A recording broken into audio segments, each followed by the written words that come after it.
He says we're good to go. Ladies and gentlemen, we are gathered here today. No, just Father, Son, and Holy Spirit. Some house cleaning, general house cleaning before we start. There will be a Q&A, and we will talk about politics, and we will talk about our communities after. I just want to give the presentation. If anybody wants to speak, Jason's got a mic over here, and he can hand it over to you guys, and we can have a political discussion or community discussion, or whatever we need to do. Why are we here? Well, we're allowed to be here thanks to the grace of the good government gods who let us all gather under a roof again instead of a parking lot or wherever. Rules that they can change anytime they see fit. This is our second event. We did one in Stephenville a couple of weeks back. It was successful. We're going to be doing them every 2 weeks leading up until the middle of May. Then we'll announce the name of the party. You guys all have a sheet that you can vote on for the name. If you don't like any of the names, choose another name. We're going to have a Zoom call with people who can't come as well, so they can vote as well. The first 1,000 members are going to be founding members. They will have founding status, which means that they can vote on names, policy making, and things like that in the future. We want to keep things as local as we can to each community and not have a top-down government or what the Liberal government's doing right now. We want people who are on the ground level to tell us what they need in their own communities and choose their own representatives, not us tell you what you want. It has to be the other way around. We got to flip the script. So here we are today at the Chili Challenge. Thank you guys for making chili. It was awesome. Give yourself a round of applause for the chili. And we're going to do a little door prize and a few things afterwards. And we had 5 chefs, and everything tasted great to me. So well done, guys. Way to bring it in. So what is this new Newfoundland party? Common people, common sense. It's time to flip the script. It's been going on for far too long. Red, blue, maybe orange. They're all doing the same thing. They don't work for us, even though we paid them, and they need to. Many people are going to say it can't be done. I've already had people say it can't be done, won't be done. What do we say to them? Well, we choose positive response. We choose to associate with other people who are positive, who choose progress and positivity over apathy and negativity. I don't even engage with trolls online anymore. I got no patience to save any sheep out there who want to start thinking whatever they're thinking and following along with the mandates and all that. If they want to do that, that's up to them. That's their prerogative. I'm looking for wolves and sheep, not wolves and lions, sorry, not sheep. If people want to be, manipulated by this government, then they're going to have to, spend the rest of their lives doing that. And when they wake up and they're ready to make a change, they can come and join us. And we want to be around positive people who want to make positive change and help their communities. No negativity. We don't want it. If you choose to be negative and a non-action person, this party's not for you. Go vote for whoever you're voting for now. Stay home, be sad, do whatever you got to do, be told what to do, be treated like little kids. And we're interested in people who want to make a difference in their lives, in their communities, for their families, for their kids. We're interested in putting Newfoundland and Labrador first. Very sick and tired of what's going on with the federal government telling us what to do for the last 100 years. It's time for that to stop. It's time for the working class and the commoners to take control of the government, to form our own government, formed of just everyday people who maybe they don't have any political ambitions, but they want to see something done. So that's where this idea came from. None of us are politicians. None of us are career politicians. Will we open our arms to anybody who is? Sure. But we're not out there seeking to put together an all-star candidates of former politicians or try to trick people or anything like that. We want people who are on the ground that want to work like Joe every single day. Hand to Joe, who's been handling Grand Falls since day one and even before. And Chris Mitchell as well. Thank you very much, Chris. He's been out here giving speeches all the time in the winter, in the dead of winter. Everybody here's done their part. You guys are all deserving of the rewards that will come. What type of government is it? How does it work? Libertarian, conservative, provincialism. Those are the main words. I'll try to explain what a couple of them mean. I won't go into super details about it, but I will basically break down what it means for those who may not be privy to the terms. So libertarianism, it's a political philosophy that upholds liberty as a core value. Your liberty and freedom come first before everything. Libertarians seek maximize autonomy and political freedom and minimize the state, emphasizing free association, freedom of choice, individualism, and voluntary association. Libertarians share skepticism of authority and state power, but some libertarians diverge into the scope of their opposition to existing economic and political systems. So that's where we're at now. So basically, your freedom is the most important thing you have. We have this society. Your freedom is more important than anything. As soon as you lose that, if you've ever been to a communist country or a dictatorship country, I've seen it. It's not a place I want to live. And I'm not going to let that happen on our watch. Not here, not in this province. Libertarian conservatism. Libertarian conservatism advocates the greatest possible economic liberty and the least greatest government regulation and social life, mirroring classical liberalism, but harnessed into a belief that's more socially conservative. Originating in the United States, libertarian conservatism prioritizes liberty, promoting free expression, freedom of choice, free market capitalism to achieve conservative ends that rejects liberal social engineering. Liberal social engineering is when the government tells you what's best for you, treats you like a little child, and then makes you pay for it. Enough of that. Sick of it. Libertarian conservatism would be similar to what happened with the early Republican Party under Trump, with the Tea Party that happened there, and PPC in Canada, and other parties of similar stature in Europe that are basically about liberty and freedom first. So Newfoundland and Labrador is not for sale. And that's what I'm seeing right now. That's all I'm seeing. Using COVID as an excuse to lock us down and made all these backdoor deals. And now they're selling us out again. Anybody see a pothole today? Raise your hand. Yeah, everybody, right? Right? Think about it. Where's all that money going? We're not simple. We're not stupid. And we're tired of being taken advantage of. I'm sure the federal government laughs at us. We got 60 billion barrels plus of known oil reserves, according to Nalcor. We got gold. Chris over here can tell you about our resources for hours. And what? They think we're stupid. We're going to take a little handout, crumbs, and do all the work for them? No, it needs to stop. It's not right. It's not versus left. It's not gay versus straight. It's not religious versus non-religious. It's up versus down. That's what's been going on. And they're fooling everybody. Disparity of the earth, as you guys know, 0.7% hold almost half the money. And we're somewhere down here in this 8 to 21%, most of us. And a lot of people are down in the 70% on the very, very bottom. And that needs to stop because we're the ones who are in control, not them. How are we different? Party for the people, by the people. Everyone's welcome. We're required to have 1,000 signatures according to Elections NL. The first 1,000 signatures will get founding membership status, which is valid for 1 year. Founding members have the right to vote on policies and attend meetings with the board of directors monthly and choose the board of directors at the AGM and the leader. Founding members can renew their membership for life, but must continue to renew their membership for voting status, which is a win-win situation because it keeps people engaged. It keeps the money coming into the party, and then it gives you a reason to want to come to meetings and so on, right? It'll probably be like $10 or something like that. It's not going to be a lot a year. Founding members will maintain a pedigree. I want people to feel like honored guests in the future, have a pin or a ring or something that we can agree on. That's a pedigree, that's a token. So in 20 years from now or 50 years from now or whatever, when your grandkids move on to, like my grandfather, my grandma was a part of this movement, this thing, like a medal of honor that you should have for being a freedom fighter in this province, in this country. Here's a list of some of our rights and privileges that were trampled on while we were distracted with keeping each other safe. That's what they've been telling us. Safety and health is more important than your freedom for temporarily, right? That's what they said, right? What did they do? I'm only going to show you guys a small sample. A lot of you are probably aware of most of these things. There might be some things you're not. And if you know of things that have been trampled on, our rights, freedoms, and economy and whatnot, speak up. We want to hear about it at the end. Here's one thing they did. Gun laws, arbitrarily changed. And they continue, even now, to be changed without consultation from gun owners or any professionals in the industry because a gun looks scary. None of those guns that they seize is going to stop crime. The people that want to commit crime are going to go out there and they're going to get whatever weapon they want by any means necessary to do whatever bad things they want to do. Okay? If you got a hunting rifle that's a semi-automatic, but it shoots a 22 caliber, you're not allowed to have it. I don't know about you guys, but I think I'd rather have a 308, which you're allowed, but they're not going to let you have that 22. Why?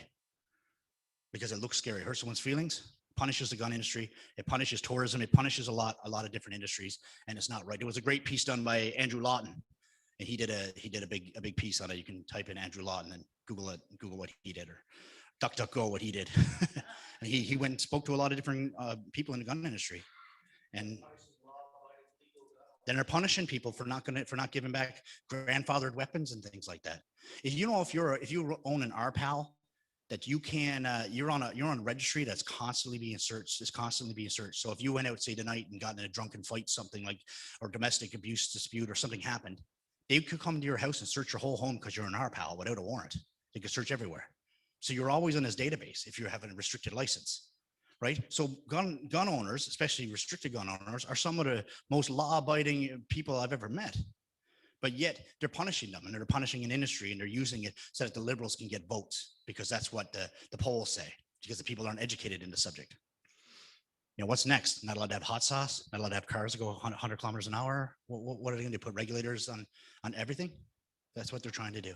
Move the goalposts again, right? This is just the beginning of what they're trying to do. Take away our freedoms, take away our guns, take away our rights to do things, and let us all just be sleepy and sit at home because we don't have enough money to put gas in our gas tank anymore, because it's going to be $700 to fill your truck. A new electric car, yeah, with a government loan. Travel restrictions were put in place for the unvaccinated, yet when directly asked, Prime Minister Trudeau could not give a definitive answer as to how many doses meant fully vaccinated. So that could change at any time for Newfoundlanders who need to leave the province so that they can work. So you could be stranded here. So you might have took 2 or 3 doses, maybe even you're going to get your 4th dose. Do you think that's fine? That's great. But what are you going to do? Yeah, no, well, good. That's your choice. But sometimes some people didn't. Oh, you can't travel now, yeah. Some people took the vax and that's their choice, but most people took it and it wasn't their choice. They were forced to take it. So this fella here, he can't travel. He can't travel right now. Chris can't go to Labrador. Can't get on an airplane. So if they change that, if I want to send out a message to anybody who's got their vaccines, who thinks that this is over and we're going back to normal for them and that they're in some special category. They're not. They can switch it tomorrow to be something they could say, well, you know, we don't like your Facebook post. You can't get on an airplane. We don't like what you did. You got a speeding ticket. You can't get on an airplane. They take away your freedoms. We know that it's not stopping the spread. We know that being on an airplane next to somebody vaccinated, non-vaccinated is not protecting or saving or changing anybody. So it's got to stop, because they're going to keep changing the goalposts again. Nobody's free from this, right? This is just one example of what they're trying to do, and they still have the mandates in place. Most of the provinces have lifted it. I thought they were supposed to follow their science advisors. There's only political science is all I'm seeing. Our federal government called an emergency and arbitrarily froze the bank accounts of hundreds of Canadians for donating as little as a few $100 to truckers in a convoy. And every Liberal MP in Newfoundland and Labrador and their provincial counterparts supported it. It almost tanked our economy overnight. Can you imagine how many foreign investors took out money from real estate companies and so on? A lot. That's why they changed it, because they wanted to be in control for a couple $100. Some people donated like $20. Friends of mine calling me going, man, I'm pulling out like all my money out of the bank in cash today. Like I'm just doing it, right? And people were doing that all over.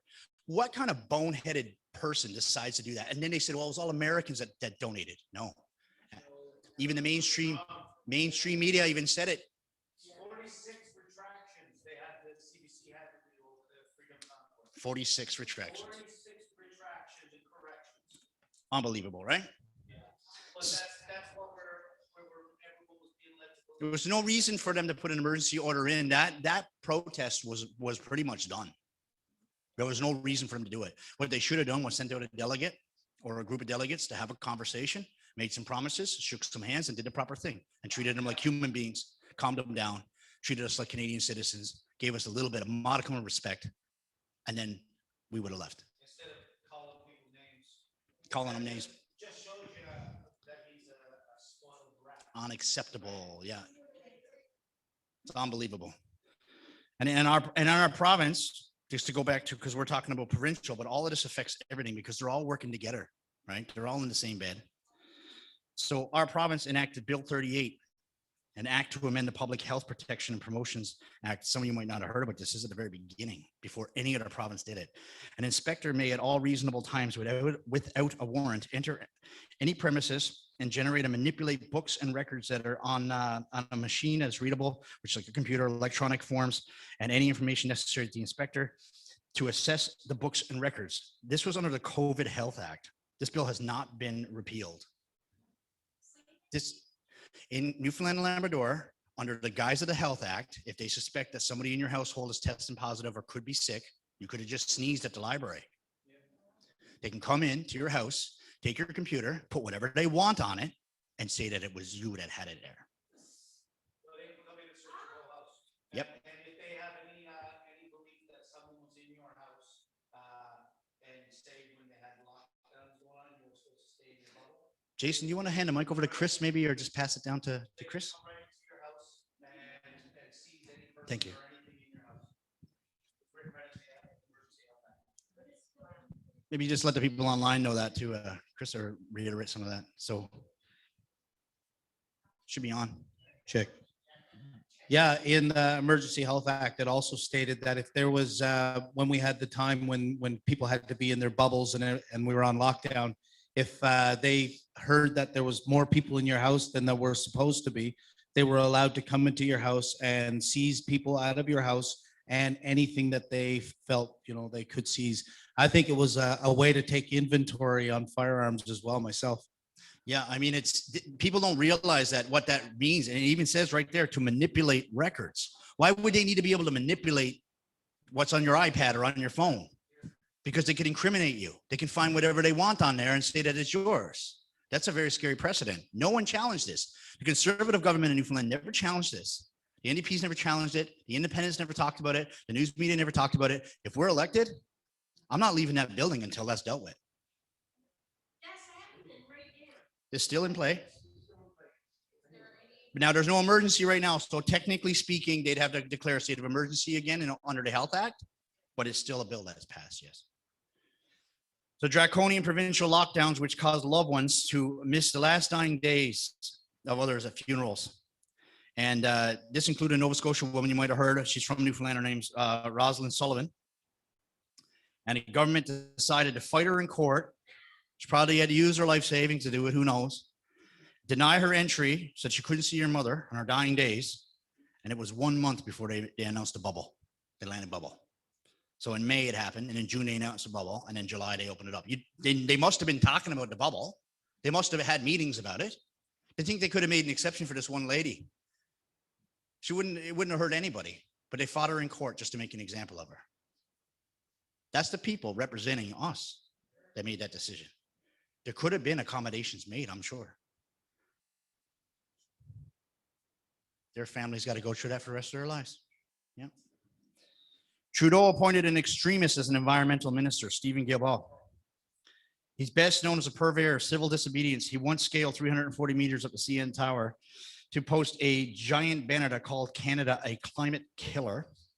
He did this in the name of Greenpeace. As of April 8, 2022, when you Google Greenpeace Canada, you will land on a page that states stop fossil fuel projects.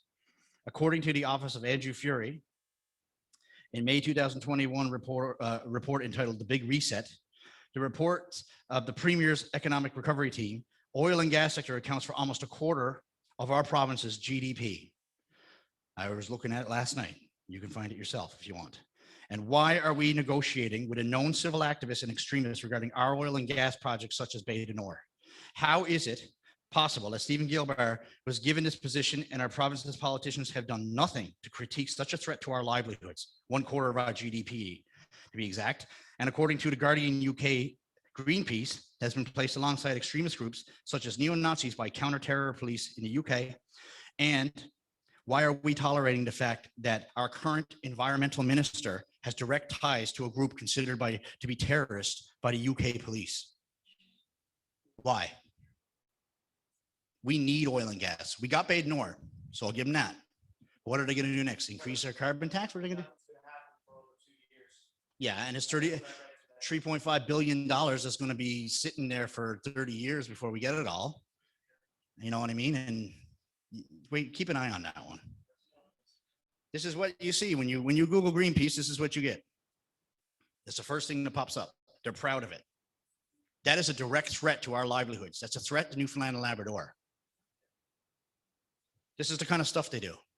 They go out, they put up these big signs, they shut down the oil rigs, they go around their little boats and their little helmets, and they go around, they try to stop things from happening, try to shut them down.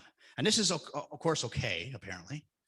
And apparently the guy who used to be director here is our environmental minister. Imagine if me and Chris went out there now in a boat and tried to stop somebody from doing something, physically stopped them and put up, we wouldn't get very far, right?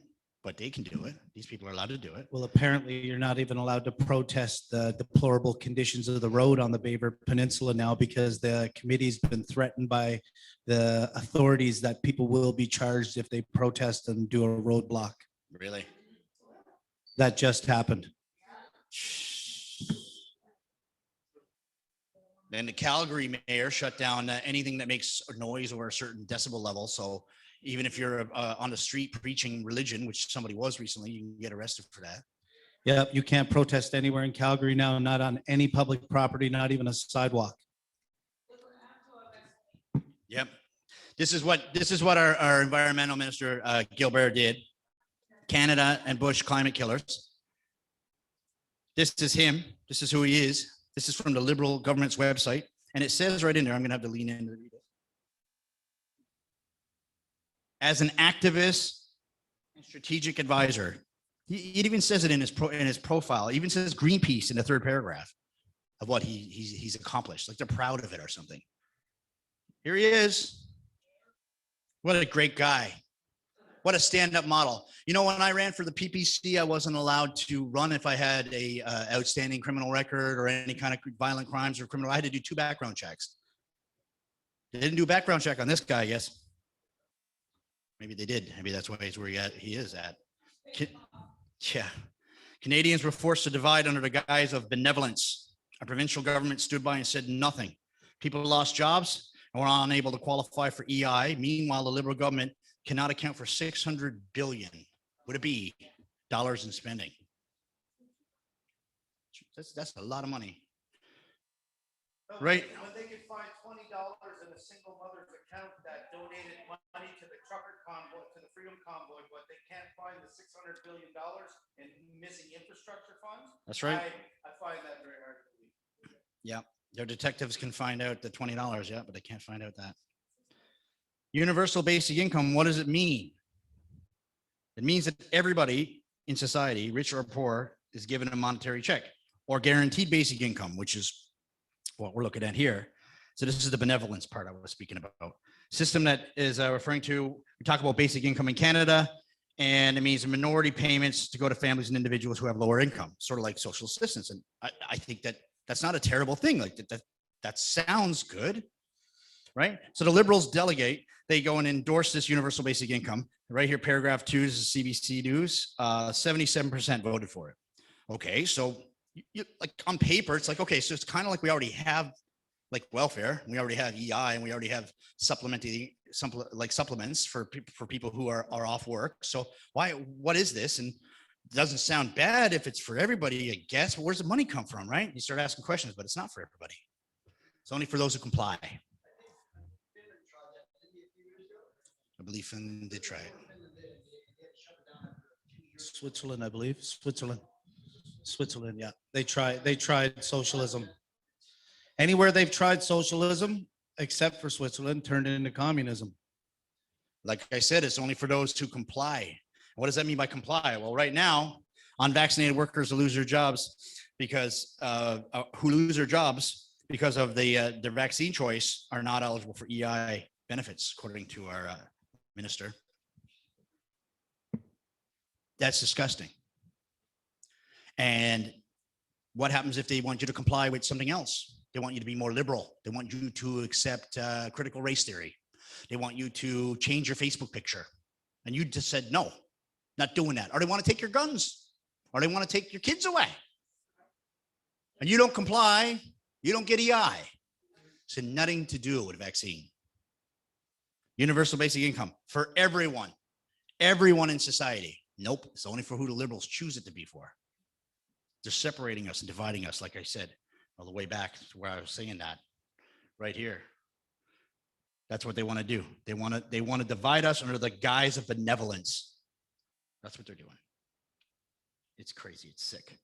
Disclosing your vaccine status. This is from the Canadian government's website.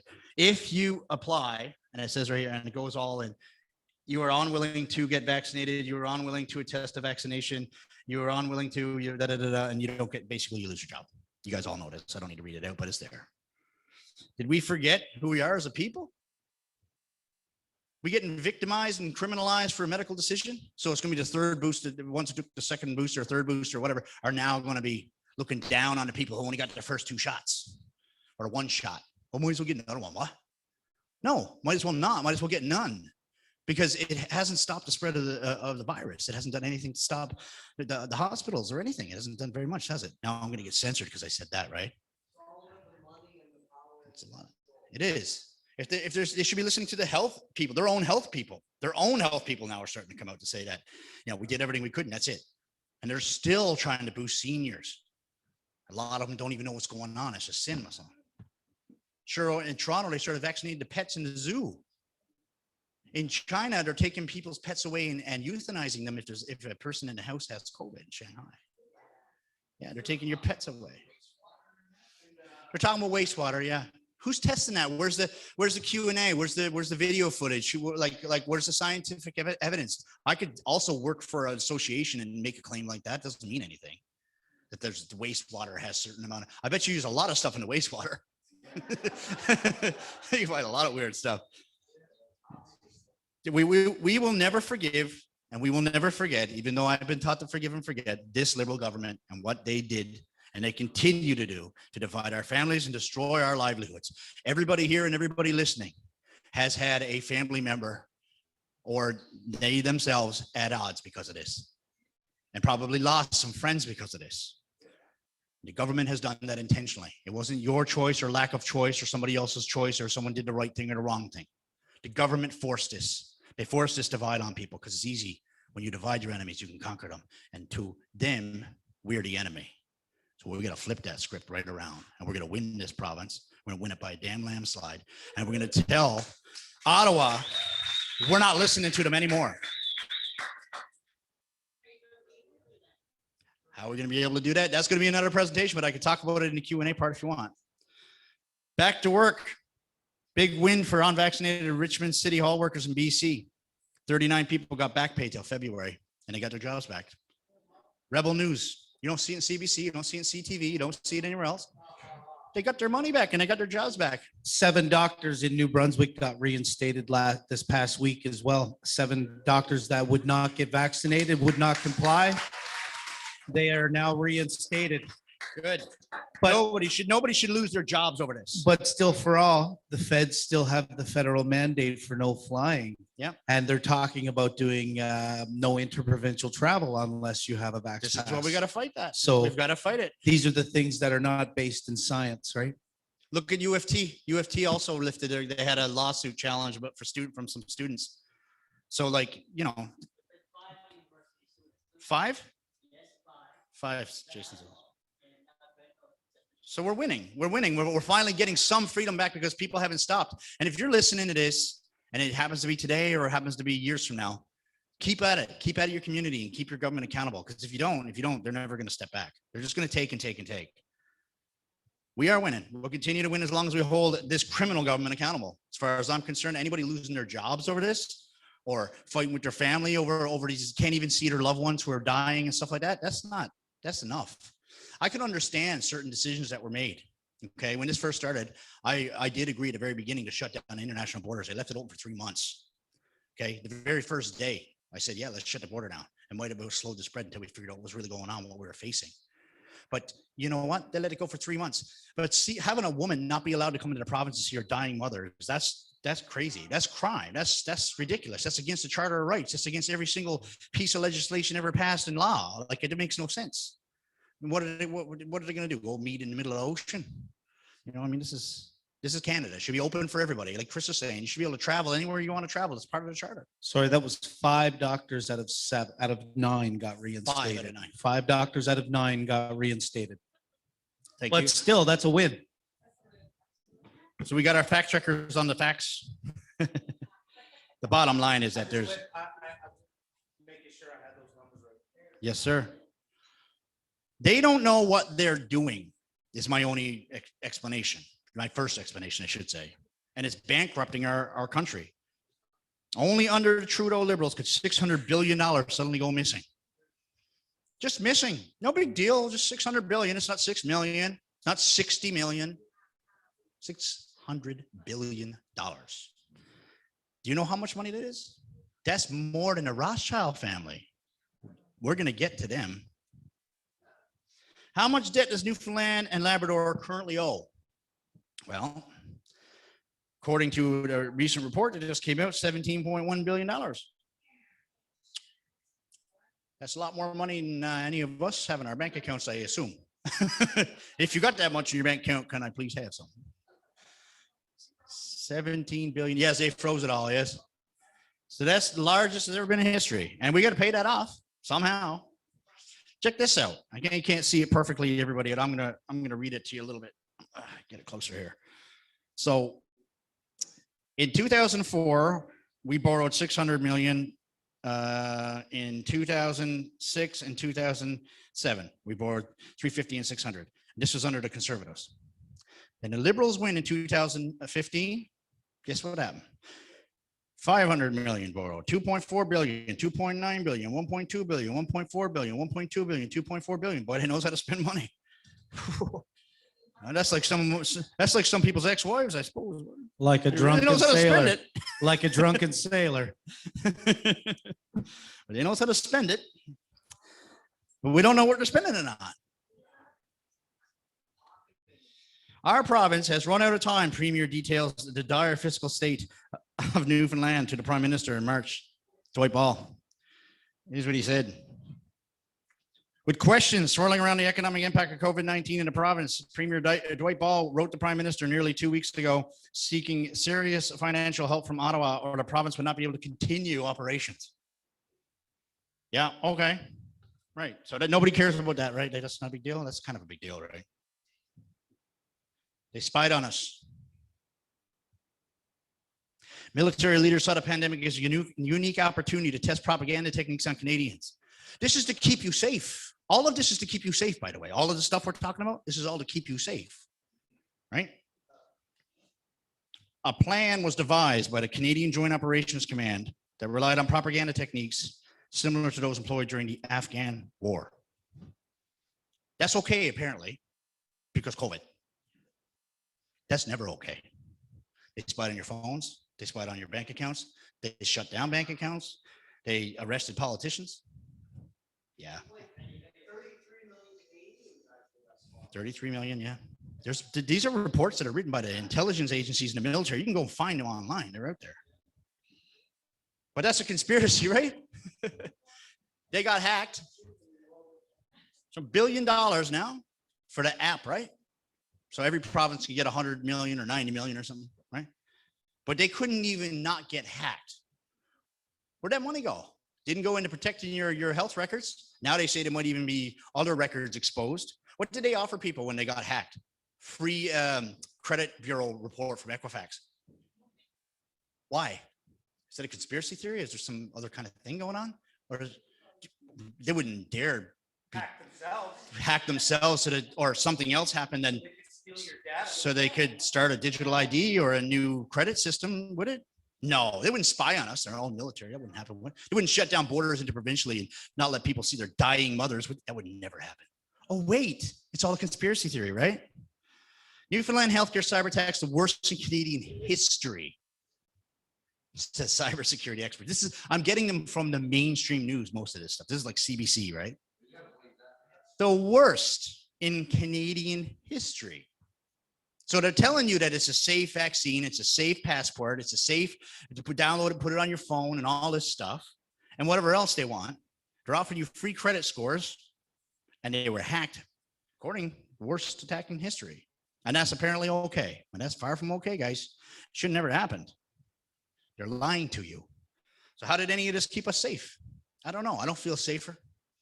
Anybody else feel safer? I don't feel safer. I feel like my privacy is being infringed on. I feel like anything I do to talk about could be censored at any time, and they can come and knock on my door and tell me what I'm allowed to say, what I'm not allowed to say. And what is it Chris says when the clown comes to the door? What are you going to do? Send them back to the circus. You know, we still have freedoms. We still have rights. We still have rule of law. We still have fair elections, we hope. We still have community, and we have each other. There's a very small group of people doing this to us, and it is intentional. We had to. Just on a side note, with all the mitigation measures together, I was reading some data the other day. With all of the mitigation measures, that includes the vaccine, the social distancing, the masks, the lockdowns, et cetera, it had a life savings ability of 0.003. Yeah, and how many people drank more or did more, Died because died they didn't because get, of it, or elective surgeries and surgeries, cetera. or divorces, or domestic abuse, or women who couldn't be protected from some psychopathic spouse she's trapped in a house with because she can't leave, she got nowhere to go. How much of this stuff is going on? We don't even talk about any of that, right? Overdoses, mental abuse, mental stress on children, having to not see each other smile, which is a very important part of development. Teenage suicide's another one. And then delayed surgeries, like you said, improper healthcare, video conference calls for your health. It's ridiculous. Video conference call for your health, really though? Honestly, I have dogs. I have little pet poodles. I have to bring them to the vet. The vet has to touch the dog, right? They don't do the video calls on it. Again, it's ridiculous. A lot of people were misdiagnosed. A lot of things happened, and it didn't keep us safe. Our country and our province is being run by idiots who don't know what they're doing, quite frankly. Which is great for the people pulling the strings. It's great for them, yeah, because, well, in fact, they're being groomed and told what to do by people with financial interests in our resources and people who want to take control of our lives, our freedoms, and stop us from doing what we're doing right now.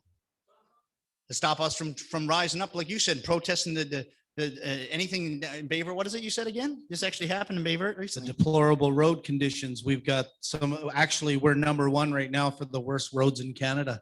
It's been voted on that much, and Baver Peninsula is the worst roads in Canada right now. And some of the potholes, there's a picture online there. You can check it out. It's I support the Baver Road initiative, and there's pictures of holes the size of cars. A lady today took out 2 rims and 2 tires. So every day there's thousands of dollars worth of damage done on the road. You're not allowed to talk about it. But it shouldn't take a catastrophic event like someone losing and losing an innocent life because of the road condition, especially with the amount of taxes we pay. They'll probably fix the junction in time for moose season when the Americans come up. For come home year. Yeah.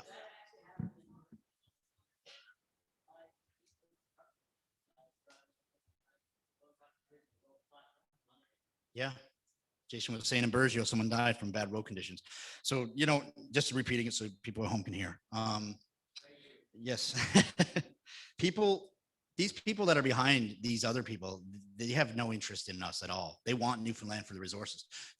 They want us to leave. Weather sucks, roads suck, can't make any money, blah, blah, blah. I'm so apathetic. Even the strongest people I know, I've got on phone calls with them, and it's like, man, I don't know if I can keep on going. Like, what are we even doing anymore? Why am I even in this country anymore? What am I, you know what I mean? And people I know with money who just left, went down to Mexico and like bought a villa. They're never coming back. So why are we doing this to our own people? What do they want? Mr. Schwab, I'm sure you guys seen the video. I don't have any video parts in the presentation. You can find this on any search engine if you want to. You can type in, "So we penetrate the cabinets, Klaus Schwab," and you'll find it anywhere. "We penetrate the cabinets," he says in the video. Klaus Schwab, 2017, discussing how the World Economic Forum has penetrated the government, and he has admitted that Justin Trudeau and the Liberals have been penetrated by at least half the cabinet. I'm sorry, but that's treason. That's borderline terrorist activity. You're interfering with our social network, and you're interfering with our politics by controlling the politicians. So there he is. He found it. What we are very proud of now, the young generation, like Prime Minister Trudeau, President of Argentina, and so on, is that we penetrate the cabinets. So yesterday I was at a reception for Prime Minister Trudeau, and I know that half of this cabinet, or even more half of this cabinet, are for our actually young noble leaders of the world. Yeah. So, I mean, how is that allowed? How are the intelligence agencies of North America the big? It's foreign interference. It's completely treasonous. It should never be allowed. Well, it's still happening. We're trying our best to wake people up about it. This is the WEF's website. Trudeau's on there. It's still happening because at the beginning of all of this, what they did is they made everybody believe everything. Everything is a conspiracy theory. And everybody that goes against the official narrative is a conspiracy theorist. And therefore, that's a way to discredit you. Even though the information is widely available, you can hear it from their own mouths, people still will say, oh, that's all a conspiracy theory, because people lack the ability to do critical thinking. What they do is they listen to a media platform that they trust, and then they just basically, okay, that's what I believe then. Instead of researching, listening to both sides of it, maybe three sides of it, and then making up your own mind what you believe as a person. And that's the problem. Everybody's too apt to just jump on the bandwagon and say, okay, well, this is what this news platform said, and I trust them, so that's what I believe. Yep, absolutely.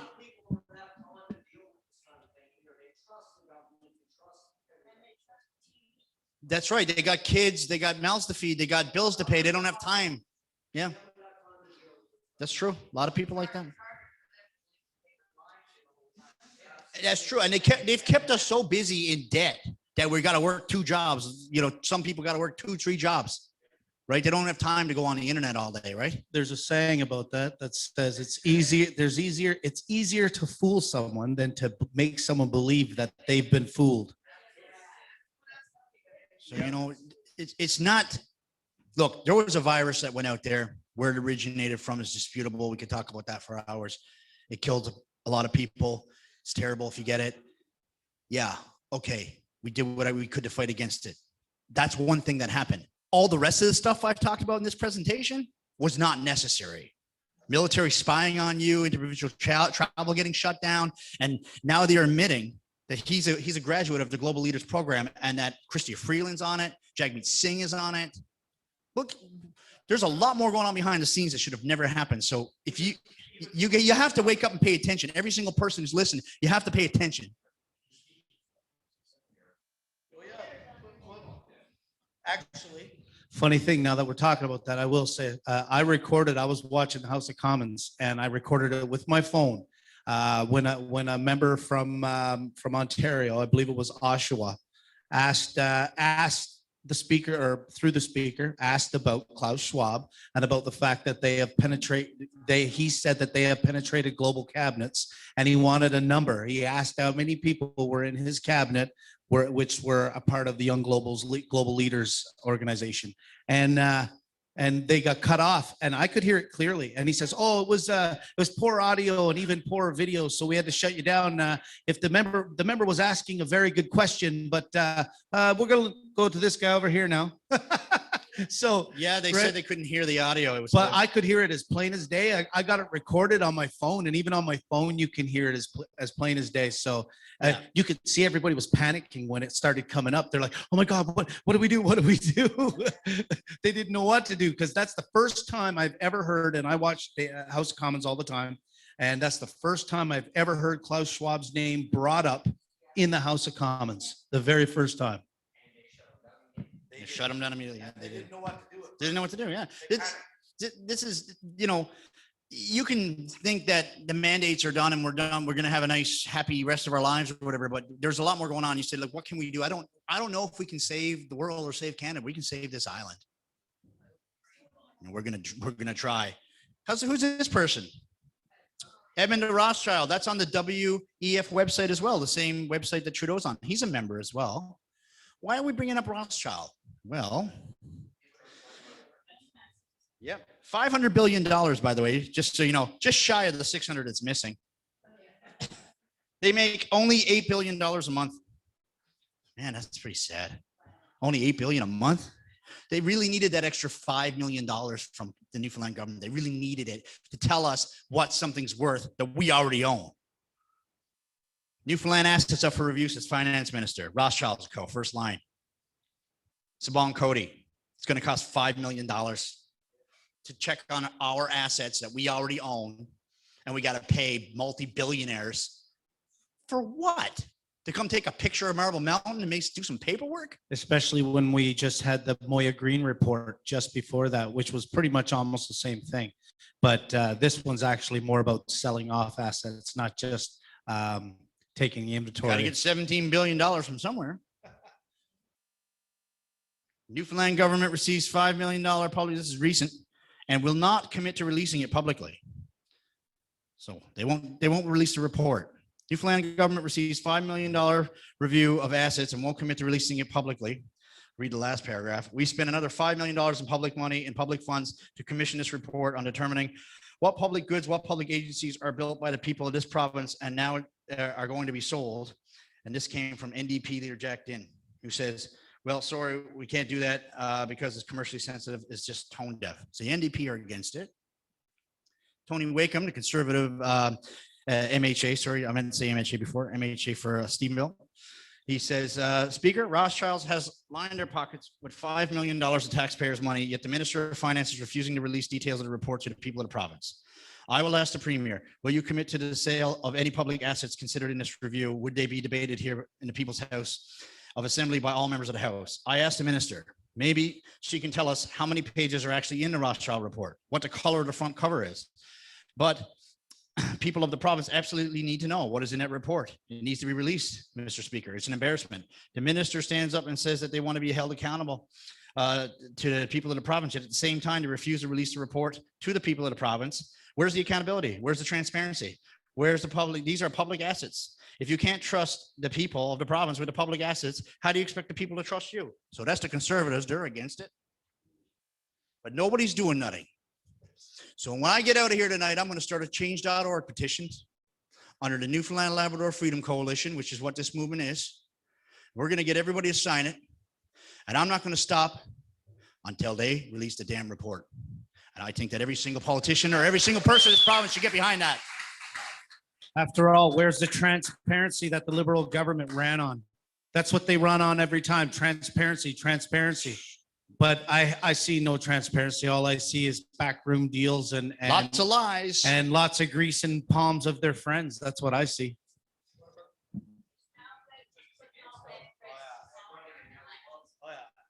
That's because we need them for Ukraine. We're going to give them to Ukraine.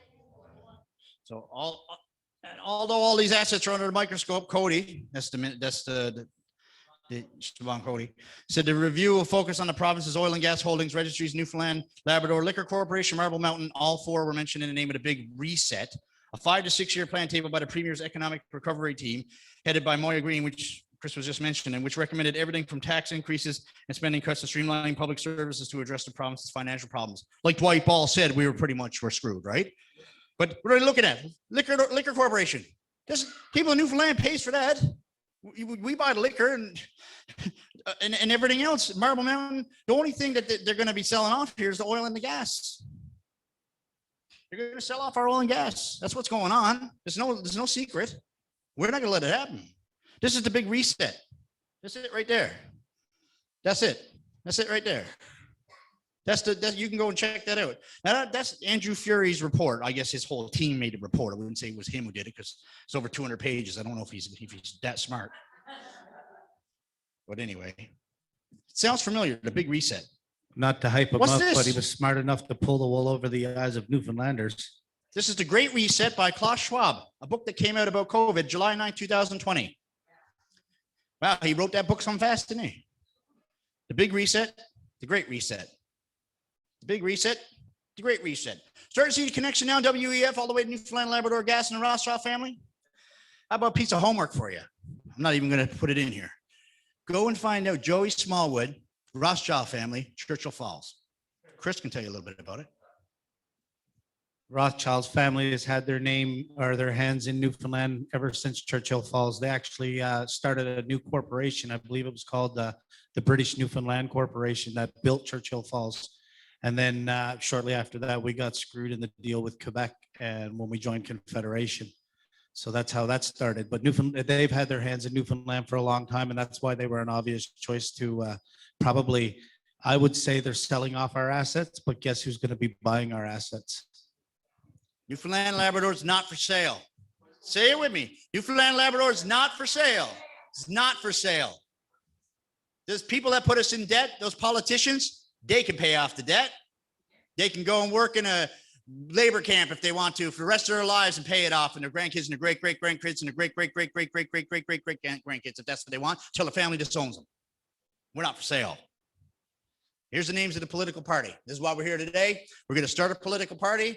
We're going to bring it to their attention, and we're going to put some shiver into these people that have not been shaken up in a long, long time. It's time to do something.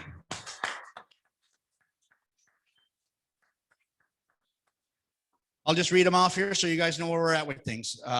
Every meeting we can vote on these. Anytime you sign, when a new member signs up, you get one vote.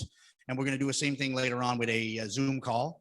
There's going to be a 2 weeks from now in Corner Brook, 2 weeks after that in Bayvert, right? 2 weeks after that back in St. George's, and then we're going to announce the name. And then if we get all the signatures we need, we're going to go to St. John's this summer, and we're going to do a real event, real press conference, and introduce this party to the world. I want everybody to vote on it. I want everybody to have a say. So we got the Newfound Freedom Party, which has 1 vote. The Newfoundland and Labrador Freedom Coalition, which has 9 votes. The Newfoundland and Labrador Freedom Party, which has 2. The Newfoundland and Labrador 1, which has 1. Newfoundland and Labrador Republican Party, which has 1. The New Republican Party in Newfoundland and Labrador currently leads with 13 votes. The Provincial Conservative Libertarians have 1. The Pioneer Party in Newfoundland and Labrador has 3. The People's Party in Newfoundland and Labrador has 12. People's Republicans in Newfoundland and Labrador has 7. The Sershaw Party, which is Gaelic, Irish Gaelic for Freedom and Liberty, has 5. And the Urinal Party has 0, which is the United Republicans of Newfoundland and Labrador. And Other has 2. So you can choose to up to 3. Vote on your forms that you got. Choose your favorite 3. You don't have to pick 3. If you just like one name, you just pick that one. If you can't make up your mind, pick 3. We'll tally them up. We're going to do a door prize. We're going to get some music going. We're going to announce the best chili tonight. We're going to have a good time. We're going to be under one roof together as a community. We're going to talk. We're going to have some good times.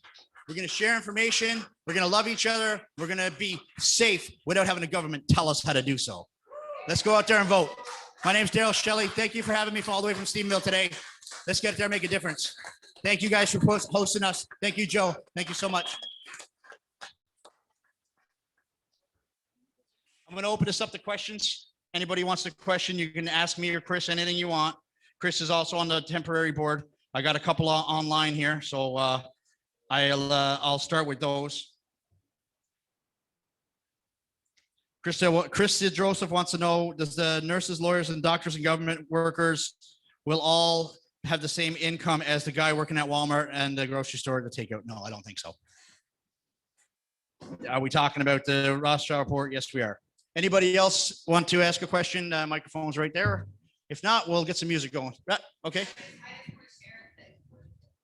I just have to share something, just how divided that COVID's made people. Me and my fiance used to go to the shed party all the time. And we were no longer invited because we were unvaccinated in Norris Arms. So that's fine. No big deal. But anyway, we ended up in a shed with one of the guys that owns the shed that we weren't invited to. So it's no big deal. We're sitting around and he says, oh, I ran out of beer. And I said, oh, go grab a beer out of my case, buddy. No problem. And he said, I don't really want to bring this up, but I don't really feel comfortable taking a beer from you. You know, you're unvaccinated. I said, I didn't fucking lick it. Oh, wow. It's from a case. But that's how divided everybody's became. So like a fully... And that becomes a normal thing. Just a beer in a case that has never been touched. Case. The case wouldn't even open. Wow. It was a brand new case. And he would not take a beer from me because I was unvaccinated. That's really sad. That's really, really sad. It's really, really sad that it's come to that. But I'm going to shut down the live stream now, guys. And 2 weeks, we're going to be in Corner Brook.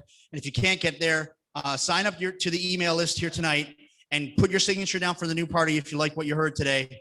And what we're going to do is email you guys when the next one comes, and you can come up on Zoom and you can comment and talk there. And we'll add you to the founding members list. And congratulations on being a founding member of the new party. Hey, Darry, you still alive? Yeah, Jason, you got a question? No, I'm just going to make mention the database. I want everybody to write down this email address. And Jason's got one little thing to say, guys. I'm sorry. Sorry, your last one. Daryl and I go back a long way. We went to college together way You go back back a long way, yeah. in the late 90s to 2000. So I've been doing a lot of the background research for Daryl for a lot of these presentations and getting a lot of information. I've put together a massive database of freedom information and COVID-related peer-reviewed study information, studies that you're not going to get from the mainstream. The facts. The facts, yeah. Yeah. These are peer-reviewed science studies on masks, the fact that the vaccines don't work, everything you can think of. Write down his email address, Shorty, SHORTY, Kitty, KITTY 1212 @gmail.com. Shorty, SHORTY, Kitty, KITTY 1212 @gmail.com. Shoot me an email and I'll give you full access to that database. And you have more peer-reviewed science. It will take you a month to go through it. There's a all. lot of stuff there. There's a lot of stuff. It's good stuff. Literally thousands of articles. Thank you for contributing and for doing that. All right, let's party.